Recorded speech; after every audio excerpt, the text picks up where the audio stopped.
नमस्कार, India voice देख रहे हैं आप और मैं हूं आपके साथ शिवम दुबे। वक्त तो चला है रिपोर्टर लाइव का, जहां हम बात करेंगे केजरीवाल की बढ़ती मुसीबतों की, ठंड के सितम की और जगह जगह ईडी के छापे की, और भी बहुत कुछ है खास। तो चलिए शुरू करते हैं रिपोर्टर लाइव की, जहां दिन भर की तमाम बड़ी खबरों की जानकारी देंगे हमारे संवाददाता ग्राउंड जीरो से। मगर सबसे पहले हम बात कर लेते हैं टीएमसी नेता के घर पहुंची ईडी की टीम पर हमला हुआ है। इस खबर पर ज्यादा जानकारी दे रहे हैं हमारे संवाददाता प्रज्ञा मिश्रा। वेस्ट बंगाल पहुंचे ईडी की टीम पर आज हमला हो गया है। आपको बता दें कि ईडी की टीम पर हमला तब हुआ जब वो तृणमूल कांग्रेस के नेता शाहजहां शेख के घर पर पहुंचे थे, जहां पे वो राशन वितरण घोटाले की जांच करने के लिए पहुंचे थे। उस दौरान 200 समर्थकों ने ईडी की टीमों पर हमला कर दिया। वेस्ट बंगाल में जिस तरह से ईडी के ऊपर हमला किया गया है, ये वाकई बहुत शर्मनाक है। कैमरा पर्सन सौरभ के साथ मैं प्रज्ञा मिश्रा, इंडिया वॉइस। तो वहीं दिल्ली के चीफ मिनिस्टर केजरीवाल की मुश्किलें बढ़ सकती हैं। क्या है पूरा मामला, बता रहे हैं हमारे संवाददाता तुषार कुमार। बता दें कि सूत्रों से यह खबर निकलकर सामने आ रही है कि दिल्ली शराब नीति घोटाले मामले में दिल्ली के मुख्यमंत्री अरविंद केजरीवाल को ईडी चौथा समन जारी कर सकती है। आपको बता दें कि इससे पहले दिल्ली के मुख्यमंत्री अरविंद केजरीवाल को ईडी ने 3 समन पहले भी जारी किए थे, जिस पर दिल्ली के मुख्यमंत्री अरविंद केजरीवाल ने हर बार जवाब दिया और उन्होंने ये कहा कि ये जो ईडी बार बार मुझे समन जारी कर रही है वो गैर कानूनी है। अगर वह ईडी वैध तरीके से अगर समन जारी करती है तो मैं जरूर जाऊंगा। बता दें कि शुक्रवार 5 जनवरी यानी कि आज ये आशंका जताई जा रही है कि दिल्ली के मुख्यमंत्री अरविंद केजरीवाल को ईडी चौथा समन जारी कर सकती है। आपको बता दें कि ये खबर ईडी के सूत्रों के मुताबिक सामने निकल कर आई है। साथ ही खबर ये भी है कि दिल्ली के मुख्यमंत्री अरविंद केजरीवाल को ईडी आज गिरफ्तार भी कर सकती है। कैमरा पर्सन सौरभ के साथ मैं तुषार कुमार, इंडिया वॉइस, दिल्ली। तो वहीं दिल्ली में दवा घोटाले को लेकर गृह मंत्रालय ने आदेश जारी किया है। क्या है वो आदेश, इस खबर पर ज्यादा जानकारी दे रहे हैं हमारे संवाददाता Ajit Kumar.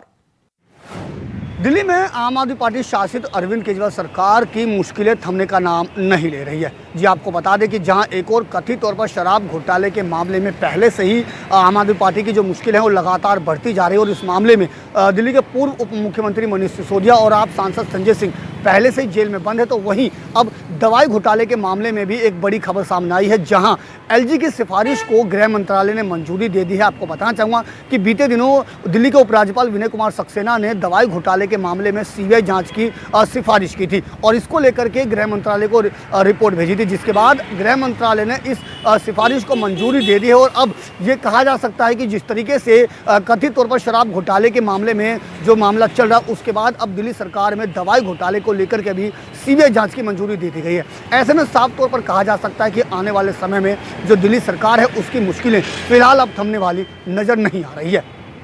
Ajit Kumar, India Voice, Delhi.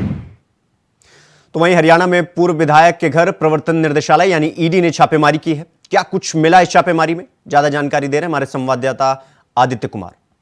ED का पंजा पूरे देश में चल रहा है। तमाम जगहों में ईडी लगातार छापेमारी कर रही है, चाहे वो मनी लॉन्ड्रिंग का मामला हो या फिर अवैध खनन का मामला हो।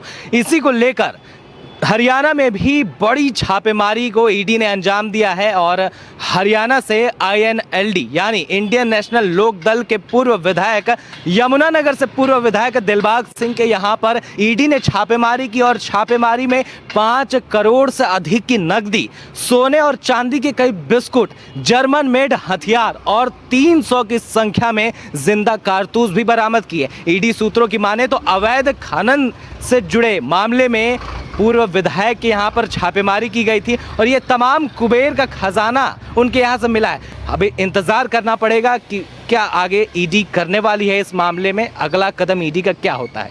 फिलहाल तमाम अपडेट्स के लिए देखते रहें इंडिया वॉइस। मैं आदित्य सिंह, कैमरा पर्सन सौरभ के साथ। खबरों में आगे बढ़ेंगे। आपको बता दें कि दिल्ली में आम आदमी पार्टी के सांसद संजय सिंह को राहत मिलने की खबर है। इस खबर पर ज्यादा जानकारी दे रहे हैं हमारे संवाददाता अजीत कुमार। कथित तौर पर शराब घोटाले के मामले में जेल में बंद आम आदमी पार्टी से राज्यसभा सांसद संजय सिंह को एक बड़ी राहत मिली है। जी हां, आपको बता दें कि राज्यसभा सांसद संजय सिंह का 17 जनवरी को कार्यकाल खत्म हो रहा है, और ऐसे में आम आदमी पार्टी ने उन्हें दोबारा से राज्यसभा भेजने के लिए नॉमिनेट किया है। इस बीच जेल में बंद उनको तमाम जो कानूनी प्रक्रिया है उसको लेकर के उन्होंने राउजबेनी कोर्ट में याचिका दायर की थी, जिसमें कोर्ट की तरफ से उन्हें राहत मिली है। आपको बताना चाहूँगा कि अब वो जो सिग्नेचर की जो प्रक्रिया है, जो नॉमिनेशन की जो प्रक्रिया है, वो कर सकेंगे। बताना चाहूँगा कि 9 जनवरी को नॉमिनेशन भरने की आखिरी तारीख है, जिसमें 12 जनवरी को जो नामांकन है वो वापस लेने की तारीख है। इसके बाद 19 जनवरी को चुनाव होना है और उसी दिन घोषणा हो जाएगी और उसी दिन शाम को रिजल्ट भी आ जाएगा। ऐसे में कहा जा सकता है कि आम आदमी पार्टी की तरफ से जो राज्यसभा सांसद संजय सिंह, जिनका कार्यकाल 17 जनवरी को समाप्त हो रहा है, उनको बेहद ही राहत मिली है और कहीं ना कहीं उनका दोबारा से राज्यसभा में जाने का रास्ता साफ होता हुआ दिखाई दे रहा है। फिलहाल 19 जनवरी को राज्यसभा के लिए चुनाव होना है। देखना होगा कि फैसला किसके हक में आता है। Ajit Kumar, India Voice, Delhi. उत्तराखंड में भारतीय जनता पार्टी और कांग्रेस के बीच चुनावी तकरार देखने को मिल रही है। इस खबर पर ज्यादा जानकारी दे रहे हमारे संवाददाता अभय कैंतुरा। लोकसभा चुनाव के लिए भले ही विपक्षी दलों ने गठबंधन बनाया हो इंडिया नाम से, लेकिन इस गठबंधन का उत्तराखंड में ज्यादा असर देखने को नहीं मिल रहा है। उत्तराखंड की 5 लोकसभा सीटों पर सीधा मुकाबला भाजपा और कांग्रेस के बीच में ही नजर आ रहा है, लेकिन जो दूसरे विपक्षी दल है जिनका उत्तराखंड में वजूद नहीं है, वो भी इस समय कांग्रेस से लड़ाई करते नजर आ रहे हैं और सीटों के बंटवारे पर एक राय अपनी रखना चाहते हैं। ऐसे में कांग्रेस के लिए मुसीबत इस बात की होगी कि जो मुकाबले में ही विपक्षी दल नहीं है, उनके साथ समझौता किस प्रकार से किया जा सके। लेकिन इतना जरूर कहा जा सकता है कि विपक्ष की इस लड़ाई में जो मजा है वो सत्ताधारी दल बीजेपी उठाना चाहती है, ताकि किसी भी प्रकार से विपक्षी दल आपस में उलझे रहे और बीजेपी की जो चुनावी रणनीति है वो सफल हो सके। कैमरामैन हसना साथ अभय कैंतुरा, इंडिया वन, देहरादून। उत्तराखंड के सीएम पुष्कर सिंह धामी ने सचिवालय में आज समीक्षा बैठक की है। इस बैठक में क्या कुछ निर्देश दिए गए हैं, ज्यादा जानकारी के साथ बता रहे हैं हमारे संवाददाता अभय कैंतुरा। मुख्यमंत्री पुष्कर सिंह धामी ने आज सचिवालय में आयुष विभाग और परिवहन विभाग की समीक्षा बैठक की। आयुष विभाग में किस प्रकार से काम हो रहा है, जो इन्वेस्टर समिट के दौरान जो निवेश के MOU करार यहाँ पर हुए थे उसमें कितनी अब तक प्रगति हुई है, उन सब चीज़ों को जानने का काम मुख्यमंत्री की तरफ से किया गया है। मुख्यमंत्री पुष्कर सिंह धामी ने कहा है कि उत्तराखंड राज्य को आयुष के क्षेत्र में दुनिया का नंबर 1 क्षेत्र बनाना है, तो ऐसे में उसके लिए विभाग की क्या कुछ प्लानिंग है, उस पर कितना काम होना चाहिए, क्या कुछ रणनीति तैयार की गई है, उसको लेकर बातचीत हुई है। विभागीय अधिकारियों की तरफ से मुख्यमंत्री पुष्कर सिंह धामी के सामने इस समीक्षा बैठक में एक प्रोजेक्ट किया गया कि किस प्रकार से विभाग काम कर रहा है, जो MOU हुए थे उनकी ग्राउंडिंग को लेकर किस प्रकार से काम हो रहा है, और आने वाले दिनों में किस प्रकार से निवेश की ग्राउंडिंग के लिए विभाग की रणनीति रहेगी, उन सब चीज़ों की व्याख्या विस्तृत रिपोर्ट वहाँ पर दी गई। ये समझा जा सकता है कि उत्तराखंड आयुष के क्षेत्र में बेहतर काम कर रहा है और उसके लिए आने वाले दिनों में जो अभी तक के जो काम हुए उसके बेहतर सकारात्मक परिणाम भी देखने को मिलेंगे। लेकिन कोशिश यही है धामी सरकार की कि आयुष के क्षेत्र उत्तराखंड राज्य दुनिया का श्रेष्ठ राज्य बन सके, उसके लिए प्रयास करने की जरूरत है और अधिकारियों को इसके लिए दिशा निर्देश दे दिए गए हैं। कैमरामैन हसना साथ अभय कैंतुरा, इंडिया वॉइस, देहरादून। तो वहीं उत्तर भारत में ठंड का सितम देखने को मिल रहा है। लगातार ठंड बढ़ रही है। इस खबर पर ज्यादा जानकारी दे रहे हैं हमारे संवाददाता नितिन चौधरी। प्रदेश भर में सर्दी का प्रकोप लगातार बढ़ता जा रहा है। बता दें कि जिस तरीके से कड़ाके की सर्दी पड़ रही है, तो सर्दी को देखते हुए स्कूलों की छुट्टी बंद कर दी गई है। सभी स्कूलों को कहा गया है, जिस तरीके से लगातार सर्दी कड़ाके की पड़ रही है, तो उसमें जो है तमाम स्कूल और तमाम जो फ्लाइट्स हैं उन्हें जो है बंद करने का आदेश भी दे दिए गए हैं। जिस तरीके से लगातार घना कोहरा हो रहा है, कोहरे के चलते हुए फ्लाइट भी जो है रद्द कर दी गई है। जिस तरीके से शीतलहर चल रही है और जो रैन बसेरे बने हैं उनमें जाके अधिकारी रात में जो है चेकिंग करेंगे और तमाम अभियान चलाया जाएगा। लेकिन आखिरकार देखा जाता है लगातार इसमें कि जिस तरीके से सर्दी का प्रकोप काफ़ी तेज़ी से बढ़ रहा है, तो उसमें देखा जा रहा है लगातार छोटे बच्चों को भी जो है काफ़ी स्कूल आने जाने में परेशानी हो रही थी, तो लेकिन उसमें जो है साफ तौर पर सभी स्कूलों को बंद करने के आदेश दिए गए हैं। कैमरामैन सौरभ के साथ मैं नितिन चौधरी, इंडिया वॉइस, दिल्ली। तो वहीं दिल्ली में भी ठंड लगातार बढ़ रही है। आपको बता दें कि खबर पर ज्यादा जानकारी दे रहे हमारे संवाददाता अजीत कुमार। राजधानी दिल्ली में ठंड ने आम जनजीवन अस्त व्यस्त करके रख दिया है। आलम यह है कि दोपहर का समय हो गया है, लेकिन दिल्लीवासी सूर्य भगवान का इंतजार कर रहे हैं और बावजूद इसके अभी तक सूर्य भगवान ने आज अपने दर्शन नहीं दिए हैं। इस बीच ठंड में लोगों का जीना मुहाल हो गया है और इस ठंड से बचने के लिए अलाव का सहारा ले रहे हैं। तस्वीर देख सकते हैं किस तरीके से सड़क पर लोग जो रोज़मर्रा के काम पे जाने के लिए लोग भी होते हैं, वो भी इस ठंड में अलाव का सहारा ले रहे हैं और आग ताप करके ठंड से बचने का जो वजह है वो ढूंढने की कोशिश कर। आपको बता खबरों में आगे बढ़ेंगे। आपको बता दें कि गाजियाबाद के मेरठ एक्सप्रेसवे पर एंट्री और एग्जिट बनाने की योजना शुरू हो चुकी है। इस खबर पर ज्यादा जानकारी दे रहे हैं हमारे संवाददाता प्रवीण कुमार। दिल्ली मेरठ एक्सप्रेसवे पर आज एंट्री एग्जिट पॉइंट खुलने से लोगों को काफ़ी राहत मिलेगी। आपको बता दें, एंट्री एग्जिट पॉइंट ना होने से लोगों को काफ़ी लंबा घूमकर आना पड़ता था और रॉन्ग साइड भी जाना पड़ता था, जिस वजह से दुर्घटना भी होती थी और लोगों को काफ़ी परेशानी होती थी। आज गाजियाबाद के सांसद डॉक्टर जनरल वीके सिंह, जो कि केंद्रीय राजमार्ग मंत्री हैं, उनके पास लोगों ने पत्र लिखा, जिसके बाद मंत्री जी ने उनके आग्रह पर NHAI के अधिकारियों से बात की और आज गाजियाबाद के लोगों को एंट्री एग्जिट पॉइंट मिलने से सौगात मिलेगी और लोगों को उसका फ़ायदा होगा। आपको बता दें, गाजियाबाद के NH 9 के लालकुआ स्थित पर एंट्री एग्जिट पॉइंट ना होने से लोगों को काफ़ी लंबा घूमकर आना पड़ता था, जिसका उद्घाटन आज गाजियाबाद के सांसद doctor retired general VK Singh करेंगे और जिससे हापुड़ से आने वाले लोगों को और क्रॉसिंग के लोगों को और विजयनगर के लोगों को राहत मिलेगी, जिसके बाद लोगों की दुर्घटनाएं भी कम होगी और लोगों की समस्या का समाधान भी हो जाएगा। आपको बता दें, इससे लोगों को इतनी राहत मिलेगी, जो कई किलोमीटर लंबा घूमकर आना पड़ता था लोगों को, उसके बाद अब कुछ चंदों में ही वो उस रास्ते से अपना एग्जिट पॉइंट को खत्म कर देंगे। मैं गाजियाबाद से Praveen Kumar, India voice news के लिए। अलीगढ़ में राम भक्त रूबी आसिफ खान को धमकी मिली है। क्या है पूरा मामला, बता रहे हैं हमारे संवाददाता मोहम्मद शहनवाज। गणेश प्रतिमा और शिव परिवार की पूजा करने वाली भाजपा नेत्री रूबी आसिफ खान को मिला धमकी भरा पत्र, जिसमें लिखा है कि रूबी आसिफ खान तुझे और तेरे परिवार को 72 घंटे में मार देंगे। सूचना मिलते ही क्षेत्रीय पुलिस और आला अधिकारी मौके पर पहुंचे और आनन फानन में मामले में जांच पड़ताल शुरू कर दी। तो वहीं पूरे मामले में जानकारी देते हुए भाजपा नेत्री रूबी आसिफ खान के द्वारा साफ तौर पर कहना है कि ऐसा उसको पहले भी कई बार धमकी मिल चुकी है, क्योंकि वह राम भक्त है और साफ तौर पर इन रजत तत्वों के द्वारा उसको धमकी भरा पत्र दिया गया है। उत्तराखंड में राम मंदिर को लेकर सभी सनातनी काफी उत्साहित हैं। इस खबर पर ज्यादा जानकारी दे रहे हैं हमारे संवाददाता तुषार गुप्ता। सभी को 22 जनवरी का इंतजार है, जब रामलला अपने मंदिर में स्थापित होंगे और इसी के लिए तहत देश भर के अन्य सभी राज्यों में विभिन्न तरह के जो कार्यक्रम हैं वो आयोजित किए गए हैं। कई राज्यों में इस दौरान अवकाश भी रखा गया है, लेकिन उत्तराखंड की बात की जाए तो 14 जनवरी जिस दिन मकर संक्रांति होती है, और उत्तराखंड में बात की जाए तो इसे उत्तरायणी कहा गया है और कई कहा जा सकता है मकर संक्रांति के जो दिन होता है उसको अलग अलग नामों से जाना जाता है, जैसे साउथ। तो वहीं मथुरा में शाही ईदगाह के मामले में सुप्रीम कोर्ट ने याचिका खारिज कर दी है। कौन सी थी वो याचिका जो सुप्रीम कोर्ट में डाली गई थी, इस खबर पर ज्यादा जानकारी दे रहे हैं हमारे संवाददाता मोहम्मद फारूक।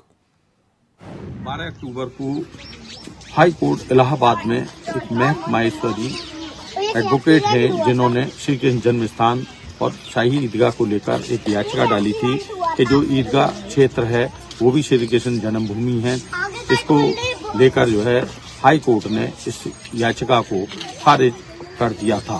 अब उस याचिका को लेकर महक माहेश्वरी सुप्रीम कोर्ट पहुंचे, जहां पर उसकी आज शुक्रवार को सुनवाई हुई और सुप्रीम कोर्ट ने भी उसको यह कहते हुए खारिज कर दिया कि पहले से ही इस संबंध में कई मामले चल रहे हैं, क्योंकि 18 बाद जो है इलाहाबाद हाई कोर्ट में पहले से ही विचाराधीन है। इसको लेकर अब अधिक और मुकदमे नहीं सुने जा सकते। न्यायमूर्ति खन्ना ने साफ तौर पर कहा है कि पहले से ही ईदगाह और श्री कृष्ण जन्मभूमि के मामले विचाराधीन हैं, जिन पर सुनवाई चल रही है।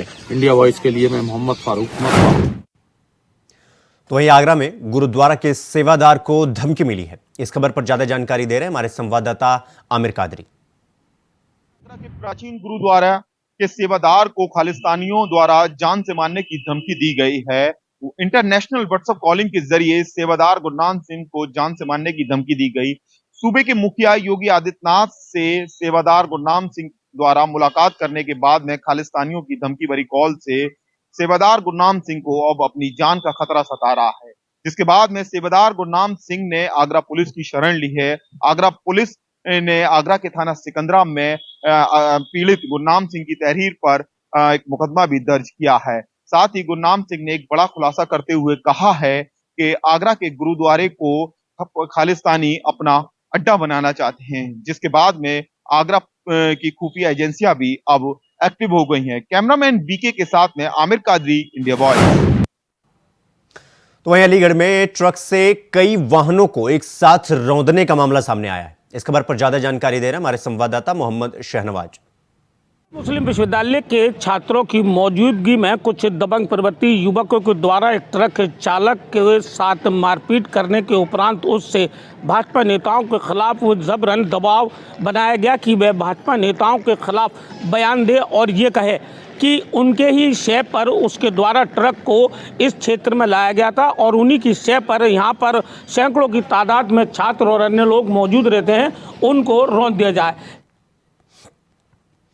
खबरों में आगे बढ़ेंगे। आपको बता दें कि सिद्धार्थनगर में हेड कांस्टेबल ने फांसी लगा ली है। क्या है पूरा मामला, बता रहे हमारे संवाददाता राकेश यादव।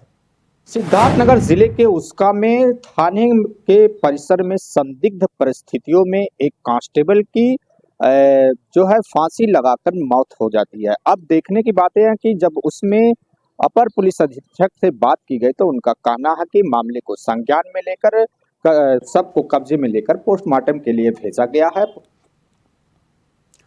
वहीं सिद्धार्थनगर में पुलिस प्रशासन की संयुक्त टीम ने बड़ी कार्रवाई की है। कौन सी है वो कार्रवाई, क्या कार्रवाई की गई है प्रशासन की तरफ से, इस खबर पर ज्यादा जानकारी दे रहे हैं हमारे संवाददाता राकेश यादव।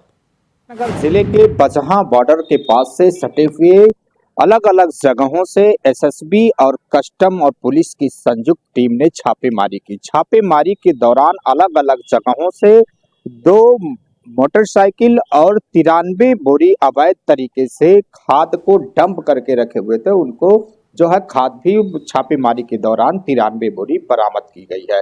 अब देखने वहीं बरेली में 50,000 के इनामी को पुलिस ने धर दबोचा है। आपको बता दें कि उसको पकड़ने के बाद जेल भी भेज दिया गया। इस खबर पर ज्यादा जानकारी दे रहे हमारे संवाददाता सनी गोस्वामी। को आज बड़ी सफलता हासिल हुई है। आपको बता दें 6 साल से फरार अभियुक्त को पुलिस ने मुठभेड़ में पकड़ा है। आपको बता दें पुलिस ने जिस अभियुक्त को पकड़ा है उसको बताया गया है कि वो 6 साल से मतलब फरार था। वो एक महिला की मौत का जिम्मेदार था, जिसे सिधौली गांव पड़ता है, मीतन थाना क्षेत्र के सिधौली गांव पड़ता है। वहाँ 2018 मई में एक महिला की हत्या हुई थी, जिसको उसका शव एक बक्से में बंद कर उसको आरोप है कि उसमें बक्से में बंद कर एक पड़ोस के ही रहने वाले युवक के पास में ले गए थे, उसके घर पर ले गए थे, जिसमें लेकर उस समय 4 लोगों के खिलाफ मुकदमा दर्ज हुआ था। गोरखपुर में यूपीएसटीएफ ने 1 लाख के इनामी बदमाश को मार गिराया है। इस खबर पर ज्यादा जानकारी दे रहे हैं हमारे संवाददाता आदित्य नारायण। कुख्यात अपराधी विनोद माफिया का आज गोरखपुर के करीब सुल्तानपुर जिले के पास एसटीएफ के साथ मुठभेड़ में इनकाउंटर हो गया है। मैं आपको बताना चाहूँगा गोरखपुर में यही वो मकान जिसमें विनोद उपाध्याय रहते थे और यहीं से अपने साम्राज्य को चलाते थे। एक बहुत बड़े अपराधी के तौर पर गोरखपुर में उनका नाम हो चुका था। जब योगी सरकार बनी तो अपने भू माफिया और माफियाओं की लिस्ट तैयार हुई, जिसमें इनका नाम 61वें नंबर पर आ चुका था। काफ़ी बार इन पर पुलिस ने दबाव बनाया, गिरफ्तारी करने का प्रयास किया, परंतु ये फरार थे। मैं आपको बता तो वहीं मथुरा में उत्तर प्रदेश पुलिस को बड़ी कामयाबी उनके हाथ लगी है। इस खबर पर ज्यादा जानकारी दे रहे हैं हमारे संवाददाता मोहम्मद फारूक। मथुरा के थाना शेरगढ़ पुलिस की और बदमाशों से रात मुठभेड़ हुई है। अंतर्राज्यीय बदमाश शहजाब जो कि पलवल हरियाणा का रहने वाला है, उसके पैर में गोली लगी है। एक बदमाश भागने में सफल रहा है।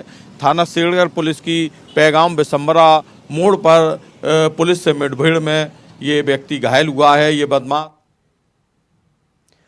सुल्तानपुर में एसटीएफ और पुलिस को बड़ी कामयाबी मिली है। इस खबर पर ज्यादा जानकारी दे रहे हैं हमारे संवाददाता शैलेश श्रीवास्तव।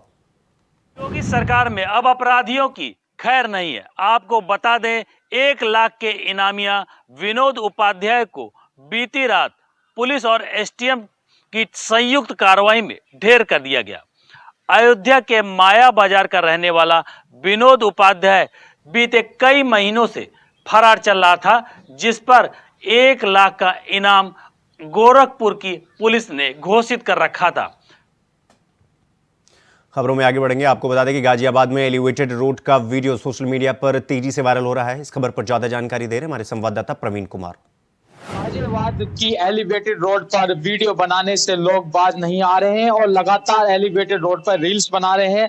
ऐसे ही एक ताजा मामला 31 दिसंबर 2023 का बताया जा रहा है, जहां 4 युवक कार से आते हैं और एलिवेटेड रोड पर अपनी कार को रोककर एक डांस करते हुए वीडियो बनाते हैं, जो कि अब सोशल मीडिया पर जमकर वायरल हो रही है। इस पूरे मामले को लेकर पुलिस का ये कहना है, जो भी 4 युवक उन वीडियो में दिखाई दे रहे हैं उनकी तलाश जारी है, उनको जल्दी ही गिरफ्तार किया जाएगा।